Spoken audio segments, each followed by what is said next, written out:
सैफ भाई, social media पे आज आपका एक वीडियो वायरल हो रहा है काफ़ी तेज़ी से। आपने ही वो वीडियो वायरल किया था, क्या पूरा मामला था, क्या जानकारी? देखिए कि पिछले 2 दिन से मैं यहाँ था नहीं मेरे ऑफिस पे, और जब मैं यहाँ आया तो मुझे पता चला कि यहाँ पर जो माँ विकास अघाड़ी की जो कैंडिडेट है वैशाली देरेकर, उसके लिए कुछ प्रचार करने यहाँ के स्थानीय एमएलए और उनकी टीम यहाँ आई। और उस वक्त आपने देखा कि यहाँ पर झंडे लगाए गए। अब मैं जब यहाँ आया, आज लोग मुझसे मुलाकात करे और लोगों ने मुझसे पूछा कि सैफ भाई आपका क्या ओपिनियन, हमको किसको वोट देना चाहिए। तो जब मैंने उनसे कहा कि हमको बीजेपी को हराना है, इस बार बीजेपी के अगेंस्ट वोट दीजिए, तो उन्होंने कहा कि ठीक है भाई हम लोग तुतारी को वोट देंगे। तो मैंने उनको कहा कि तुतारी तो यहाँ से खड़ी ही नहीं है, तो आप लोग ऐसा क्यों कह रहे? तो उन्होंने मुझे, उन लोगों ने मेरे इल्म में ये बात लाई कि आप देखिए यहाँ पर जो उन लोगों ने प्रचार के लिए यहाँ पर जो झंडे लगाए सिर्फ और सिर्फ तुतारी के झंडे हैं, मशाल के झंडे नहीं लगे यहाँ पर। तो कहीं ना कहीं वोटर कंफ्यूज है।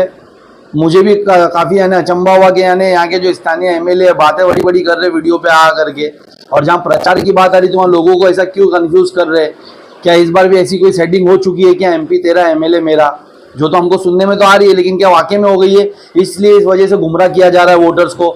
असली निशानी क्यों नहीं बताई जा रही है? आप माँ विकास अघाड़ी के साथ हो तो आप क्यों नहीं यानी मशाल बता रहे हो?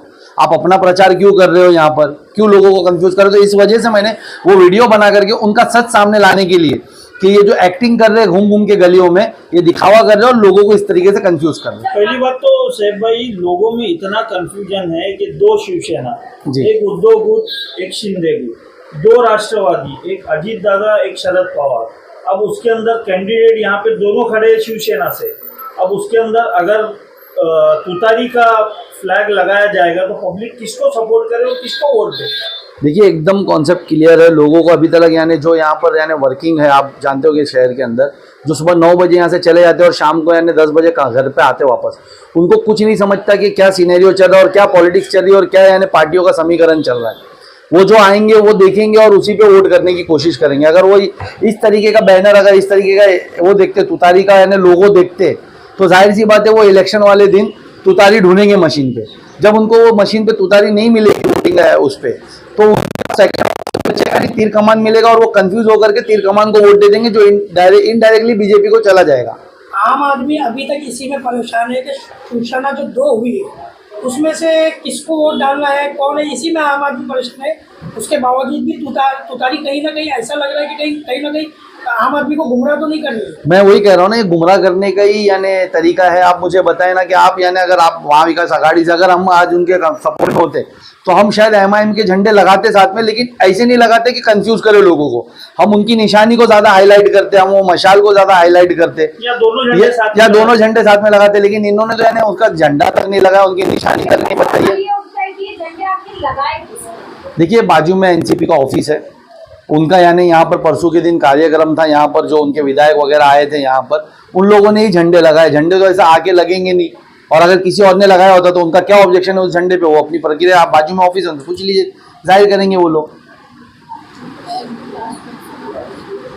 मुमरा की आवाम से आप क्या अपील करना चाहेंगे सर? देखिए मैं आप लोग के माध्यम से सिर्फ मेरे मुमरा के नहीं, मैं पूरे यानी देश भर की आवाम से अपील करना चाहूँगा कि इस बार का इलेक्शन सबसे अलग इलेक्शन है, जो पिछले 70 सालों में नहीं हुआ वैसे उस तरीके का इलेक्शन है।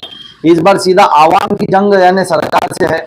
जिस तरीके से यानी आप लोगों को महंगाई की मार पड़ी है पिछले 10 सालों में, जिस तरीके से यानी आप लोग देखते होंगे नए नए बिल हमारे पे लाकर थोपे गए, चाहे वो हमारे शहरियत में यानी उन लोग यानी दखल करने की कोशिश कर रहे हो, चाहे हमारे पे CA, NRC, NPR जैसे काले कानून ला करके थोपने वाली बात हो, चाहे यानी लोगों जो हमारे साथ हमारे जो पिछड़े वर्ग के लोग हैं उनका भी रिजर्वेशन खतरे में है। इस बार इस देश की डेमोक्रेसी यानी इस देश की डेमोक्रेसी को खतरा है। देश डिक्टेटरशिप की तरफ जा रहा है। तो आप लोग, मैं पूरे देश की आवाम से अपील करूंगा कि इस बार आप लोग वोट करिए, अपने घरों से निकल के वोट करिए, और पूरे 543 सीटों पे जहां पर भी आपको लगता है कि NDA, BJP, उनके जो भी साथ वाली जो भी पार्टियां हैं उसके खिलाफ जो भी स्ट्रॉन्ग कैंडिडेट होगा आपके कॉन्स्टिट्यूएंसी में, उसको वोट करके उसे जिताइए। इस बार बीजेपी को हराइए, नहीं तो इस देश को डिक्टेटरशिप की तरफ लेके जाया जाएगा, डिक्टेटरशिप आ जाएगी और डेमोक्रेसी पूरी खत्म कर दी जाएगी।